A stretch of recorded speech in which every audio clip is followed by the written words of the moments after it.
하셨습니까? 날씨가 되게 많이 덥다 그죠? 건강 조심하시기를 바라겠습니다. 우리 속담에 자라보고 놀란 것은 소뚜껑 보고 놀란다라는 말이 있죠. 어떤 일에 한번 시끔 먹은 사람은 비슷한 일에도 놀란다 하는 뜻입니다. 오늘 본문의 내용이 그와 같은 모습을 그대로 보여주고 있는 그런 내용이라고 할 수 있겠는데요. 여러분, 지난 시간에 우리는 양식을 구하기 위해 애굽 땅 요셉을 찾아가서 그 앞에 절하고 있었던 형제들의 모습을 보았습니다. 요셉의 꿈이 이루어지고 있는 장면이라 그렇게 말씀을 드렸죠. 그러나 완전한 꿈은 아니었죠. 왜냐하면 요셉은 10형제의 부양자뿐만 아니라 야곱 가정의 모든 사람을 돌아보는 부양자로 하나님께서 그를 세웠기 때문이었습니다. 따라서 요셉이 그 형제들을 보았어도 자신의 정체를 바로 드러내지 않고 오히려 저들을 정탐꾼으로 몰아붙이고 가나안 땅에 있는 아버지와 그 동생, 막내 동생 베냐민의 안부까지 캐내어 물어보았던 것을 우리가 보았습니다. 그럼에도 불구하고 저들의 말에 대한 확실한 증거를 요셉은 가지지 못했던 것이죠. 따라서 그들의 형제 중에 시므온을 볼모로 잡아놓고 이후에 다시 올 때에 너희들이 그 막내 동생을 데리고 와서 너희의 말에 진실됨을 증명하라, 그렇게 이야기를 했습니다. 그리고 나머지 형제들은 돌려보내면서 곡식 자루에 곡식들을 가득 채우게 하고 또 돈도 그 아귀에 그대로 이렇게 두었던 것을 보게 되죠. 그리고 그들이 갈 때에 먹을 수 있도록 길 양식까지 요셉이 챙겨서 그들을 보내주었습니다.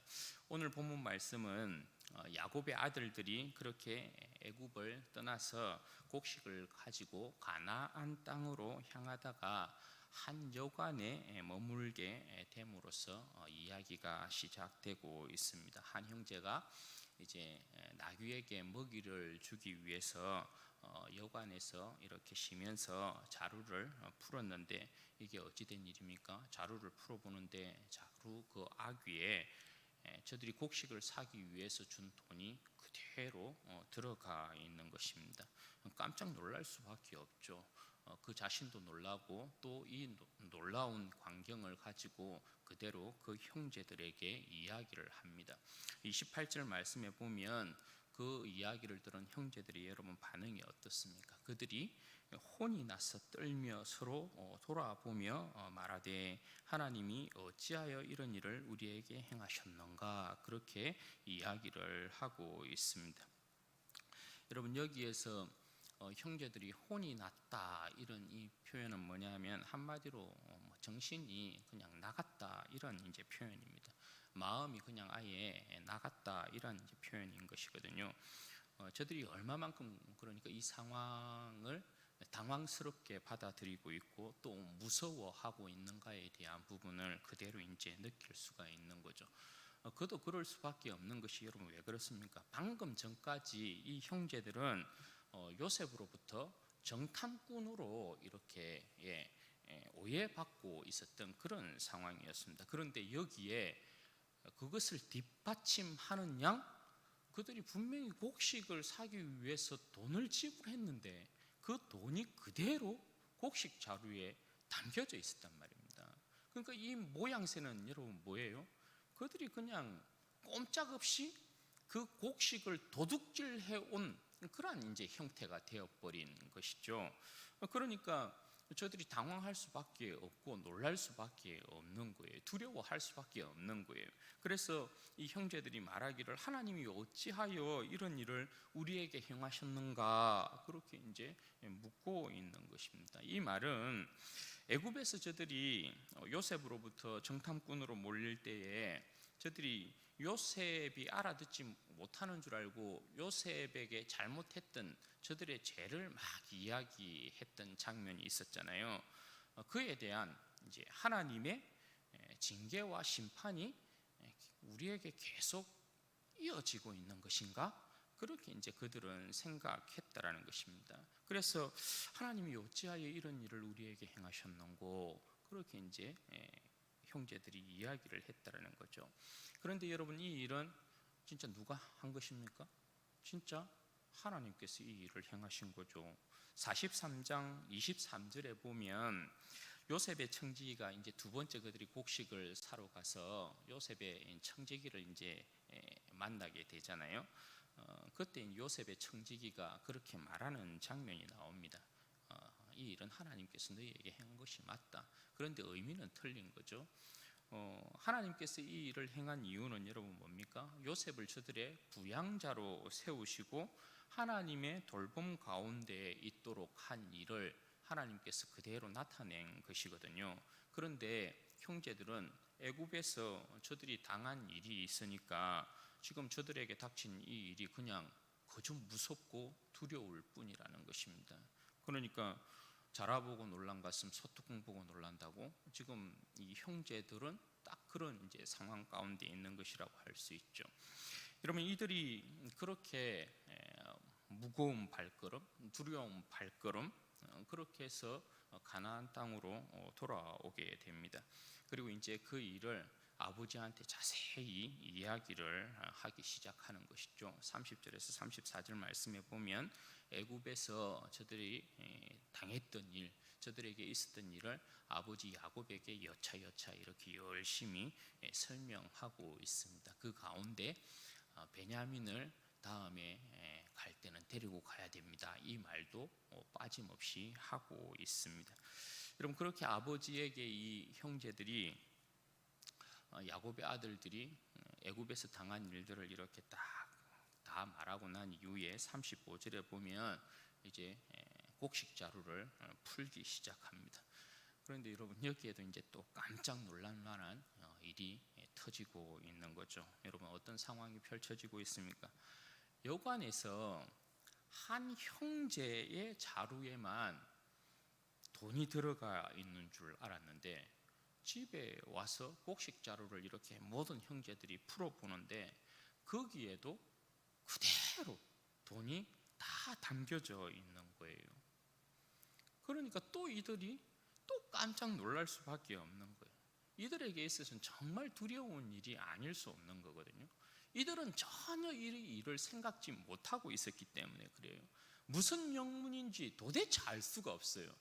그런데 모양새는 정탐꾼으로 몰린 상황에다가 도둑질까지 한 그런 이제 상황으로 그렇게 나타나 있는 거예요.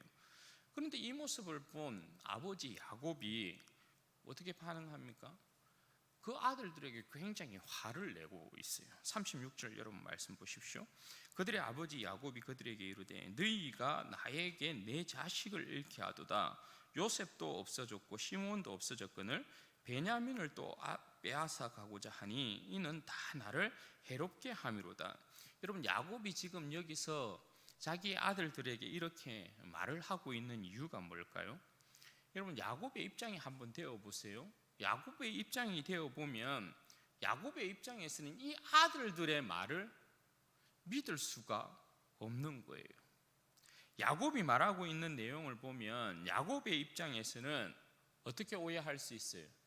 요 녀석들이 시몬을 노예로 팔고 그 시몬을 판값으로 곡식을 가져왔구나. 자기의 돈들은 그대로 챙겨왔구나. 야곱은 그렇게 오해할 수밖에 없는 거예요. 요셉도 없어졌어요. 시몬도 없어졌어요. 그리고 이 아들들의 말이 애굽에서 있었던 일들을 막 이야기하면서 다음에는 누구도 데려가야 된다고 이야기했어요. 베냐민도 데리고 가야 됩니다. 이렇게 이야기를 했거든요.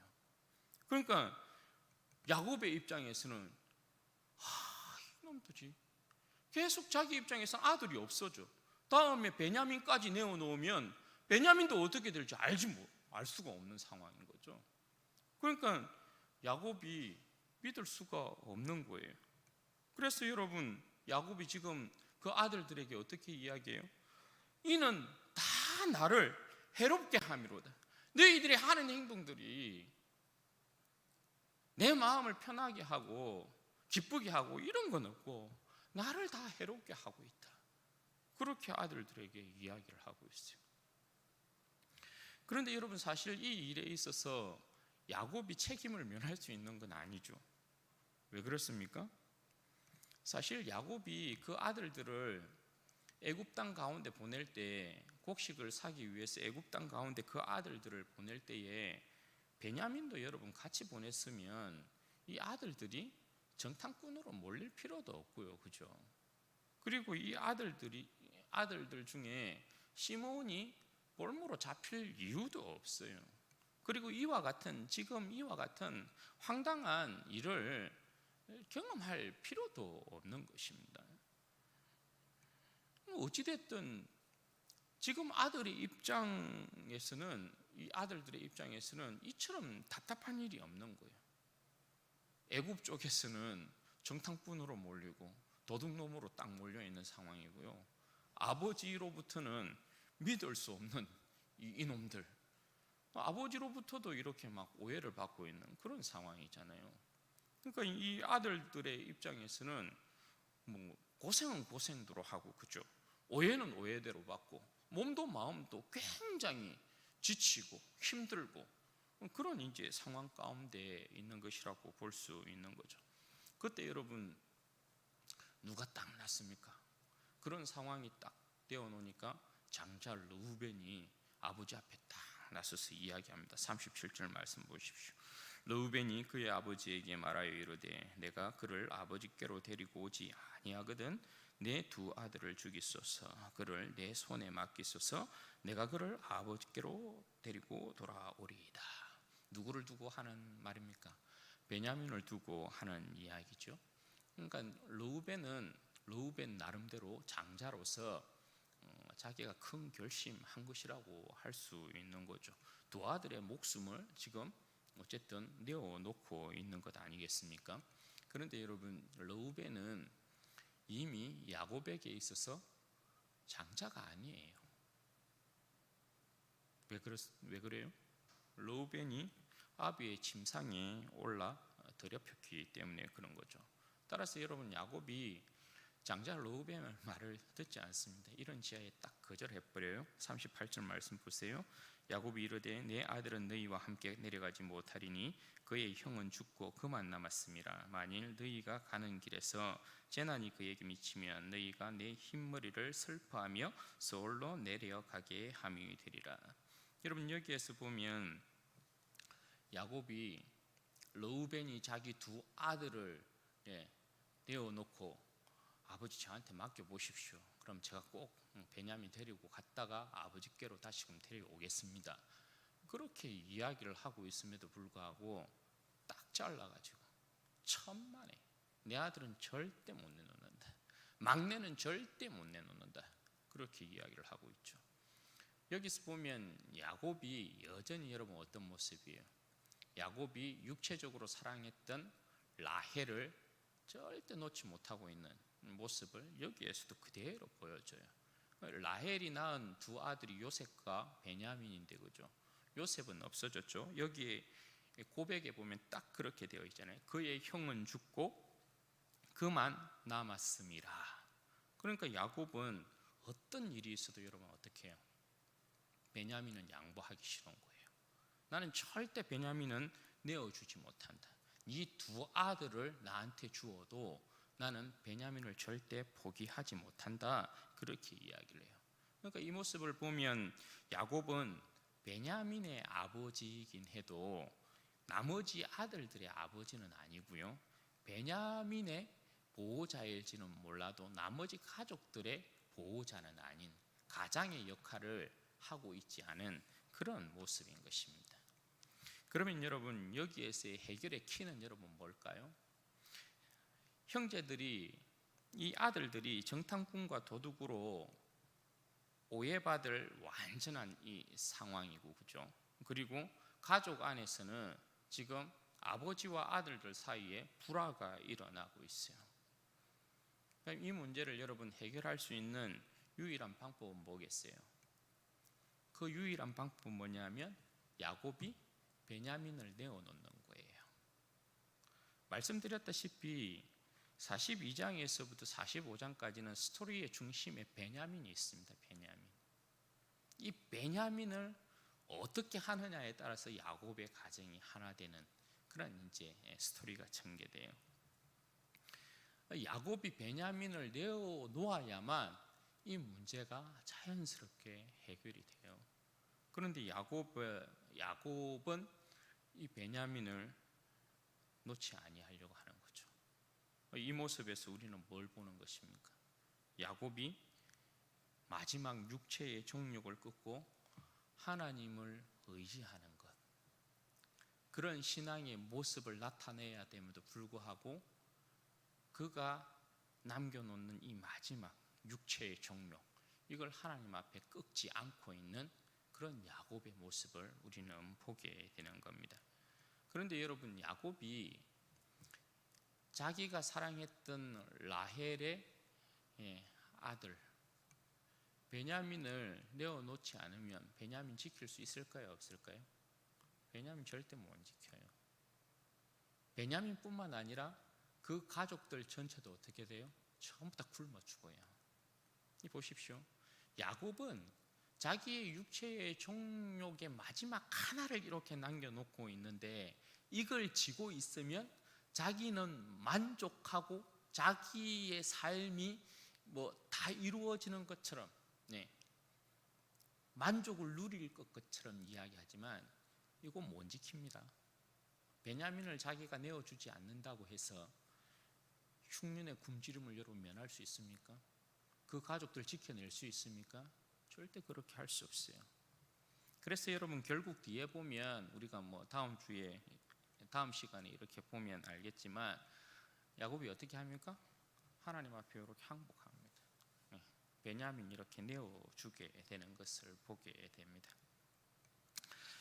사랑하는 여러분, 자신이 사랑하고 아끼는 것을 자신이 움켜쥐고 있다고 해서 그것을 온전히 지킬 수 있는 것 아닙니다. 무슨 능력이 되어서, 그죠? 무슨 힘이 있다고.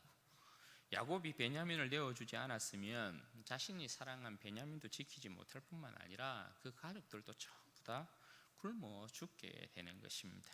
그런데 여러분, 베냐민을 하나님 앞에 내어놓으면 어떻게 되는 것입니까? 자기가 사랑하는 것도 지키고 가족 모두도 지킬 수 있는 거예요. 그래서 잠언 16장 3절에 보면 어떻게 이야기해요? 너의 행사를 여호와께 맡기라. 그리하면 내가 경영하는 것을 이루리라. 그렇게 말씀해요. 우리의 힘과 의지로 되는 것이 아니라는 거죠. 하나님 앞에 내어 맡기면 하나님께서 경영해 나가시고 이루신다라는 걸 이야기합니다. 사랑하는 여러분, 우리 주님께서 이 땅 가운데 오셔서 어떻게 하셨어요? 우리 주님은 자신의 생명마저도 자신이 지고 있지 않았죠.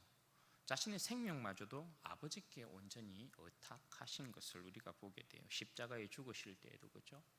우리 주님께서 마지막으로 기도하셨던 내용이 뭐예요? 아버지, 내 영혼을 아버지 손에 의탁하나이다. 그렇게 기도하셨던 것을 우리가 보게 되잖아요. 그런 여러분, 이 아들의 기도를 아버지께서 외면하셨습니까? 내 영혼을 아버지 손에 의탁하나이다. 아버지께서 이 아들의 기도를 볼품없이 죽어가고 있는, 십자가에서 죽어가고 있는 이 아들의 기도를 아버지께서 외면하셨어요? 아니요.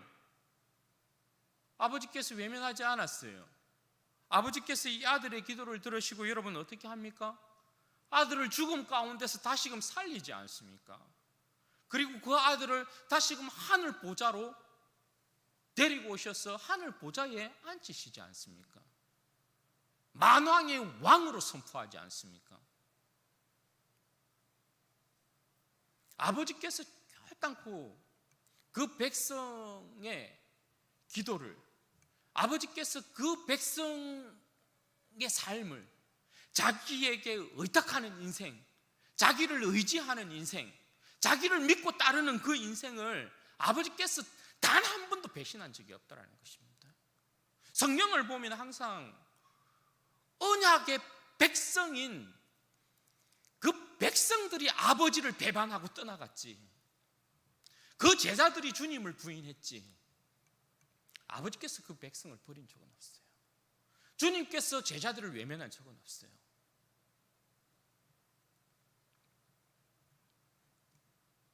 항상 문제는 그 백성들이었어요.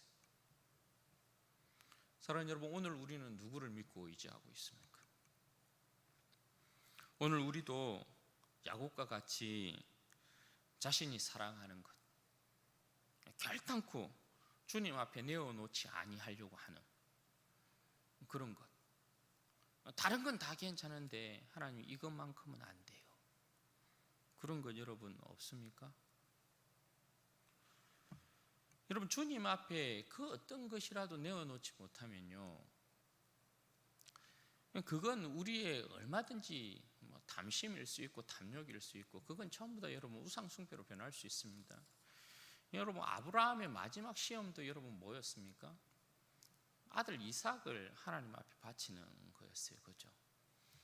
아브라함의 마지막 시험이 이삭일 수밖에 없었던 이유는 뭡니까? 아브라함에게 이삭은 100세 때 낳은 아들로서 자신의 생명보다 더 귀한 생명 아니에요? 그런데 자신의 생명보다 더 귀한 아들을 하나님 앞에 번제로 내어놓았다라는 것. 그러면 아브라함은 하나님 앞에 더 이상 아끼는 것이 없다라는 거거든요. 내 생명 그냥 주님 앞에 드립니다, 요거 그대로 고백한 게 이삭을 번제로 드린 사건이거든요. 그러니까 더 이상 아브라함은 시험할 게 없는 거예요.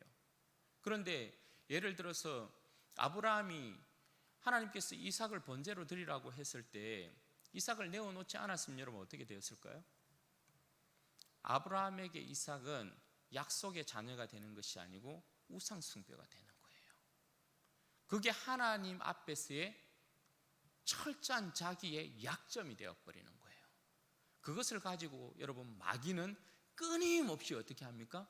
아브라함을 넘어뜨리려고 유혹하겠죠. 시험을 받는 이유는 뭐냐 하면 사람이 가지고 있는 약점 때문에 그런 거거든요.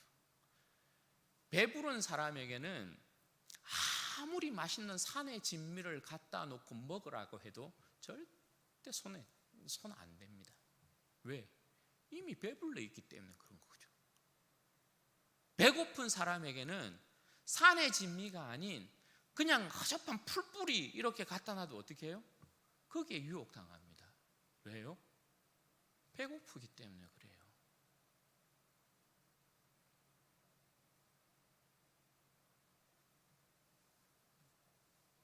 여러분, 주님의 백성들에겐 주님보다 더 귀한 것이 있으면 안 돼요. 주님의 백성들에겐 주님보다 더 사랑하는 것이 있으면 안 돼요. 주님의 백성들에게는 주님 외에 달리 자랑하는 것이 있으면 안 돼요.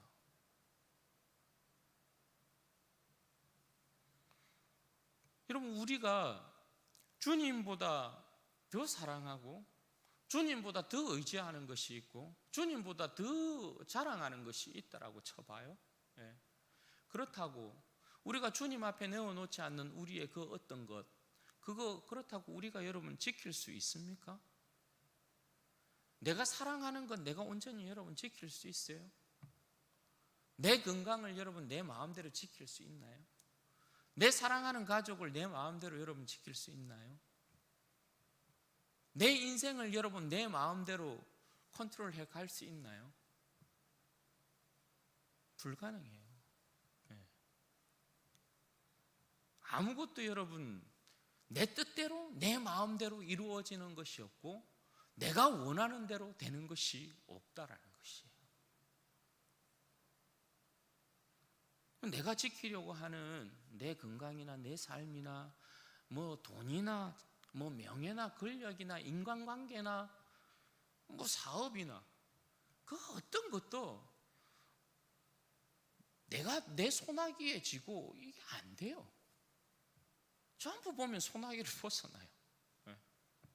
그래서 우리가 골머리 앓는 거잖아요. 여러분, 우리의 힘과 능력으로는 내가 내 것을 지키려고 내 욕심 주머니, 욕심 덩어리 지키려고 해도 절대 지켜지지 않아요. 지킬 수 없어요.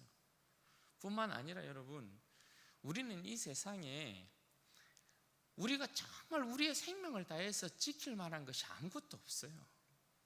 우리의 힘과 능력이 모자라서도 그렇지만 이 세상에서 우리가 지키려고 하는 것, 주님 앞에 내어놓지 아니하려고 하는 그것은 다 이런 뭐예요?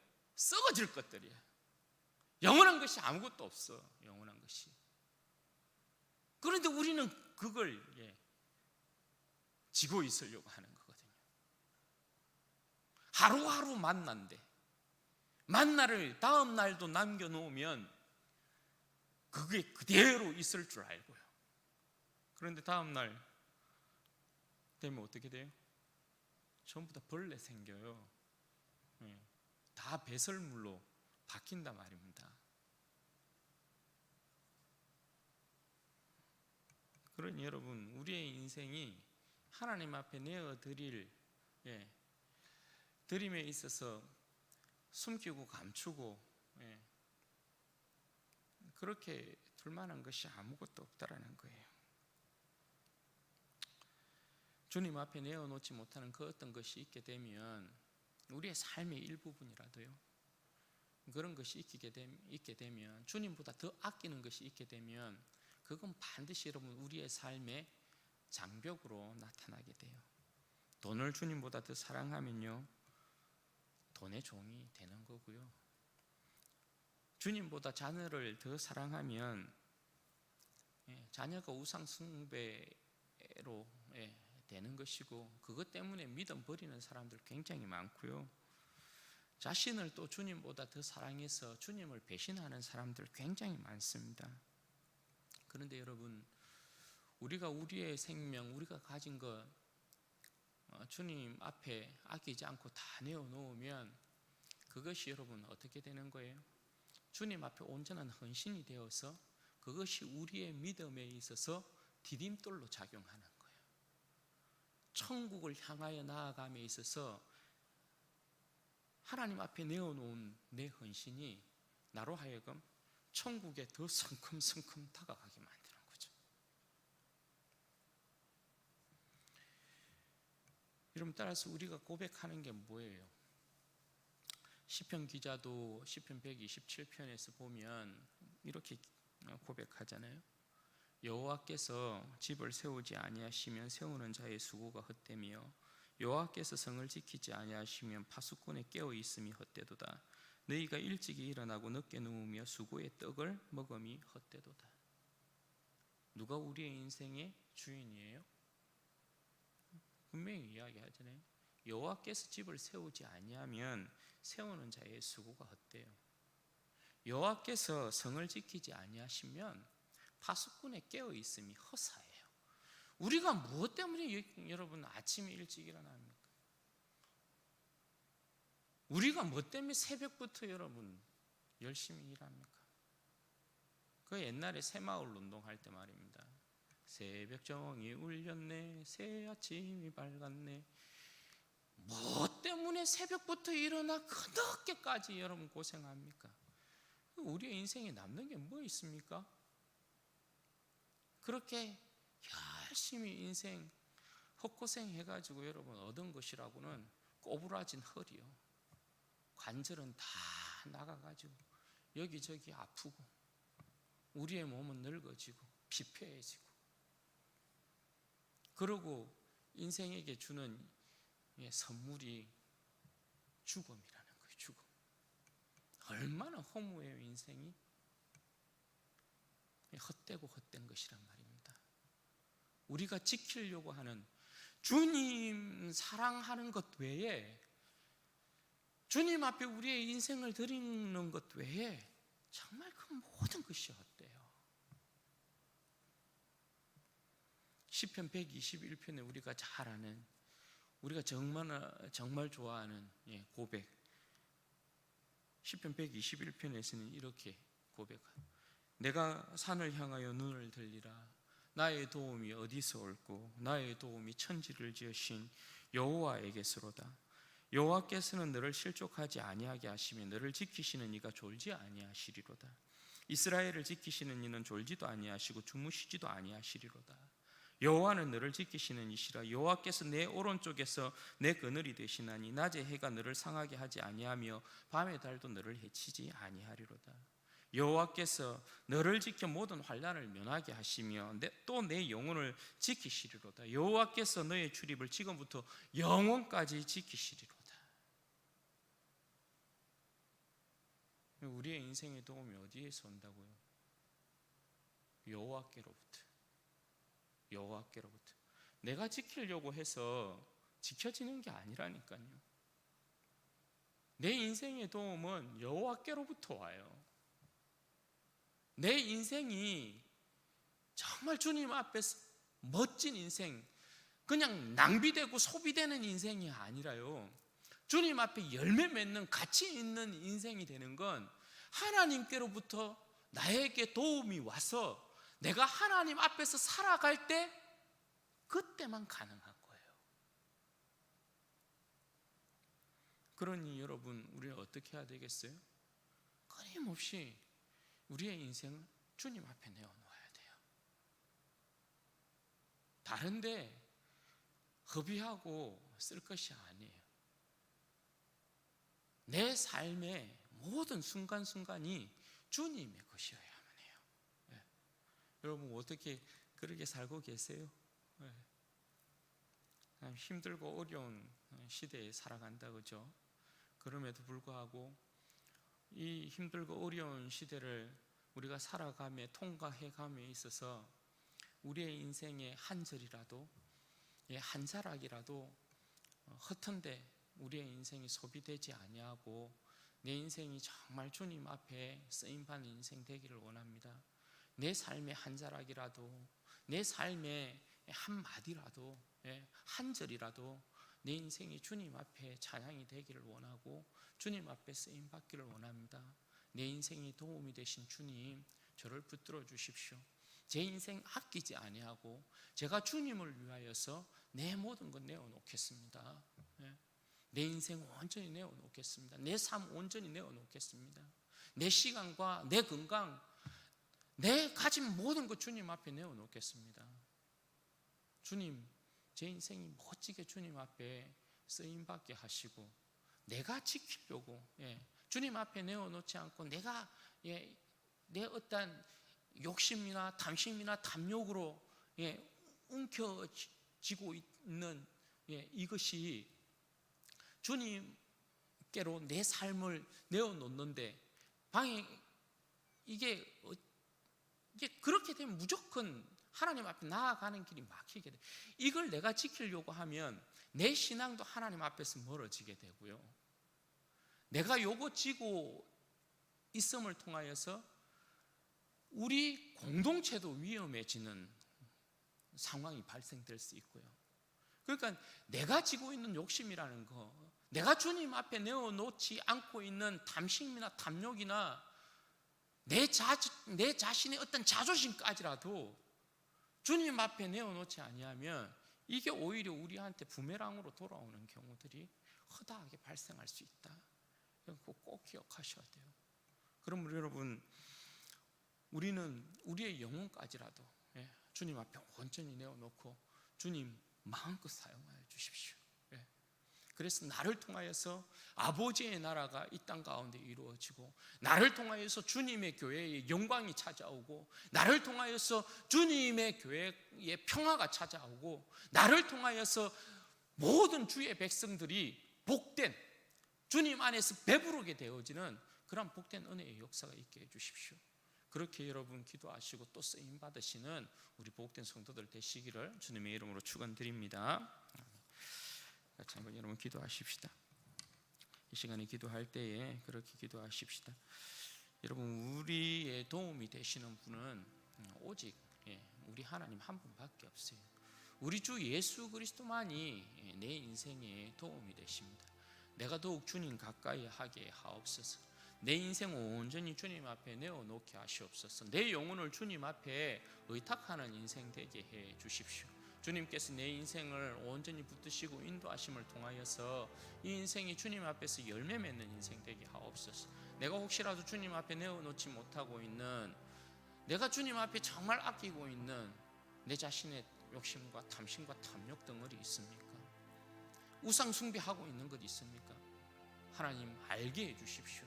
내 자존심까지라도 주님 앞에 꺾고, 하나님 제가 주님 앞에 내 삶을 드림으로 나를 통하여서 하나님 주님의 나라가 흥왕케 되어지는 역사, 주님의 교회가 복된 역사, 내 가정이 복된 은혜의 역사가 있게 하여 주옵소서.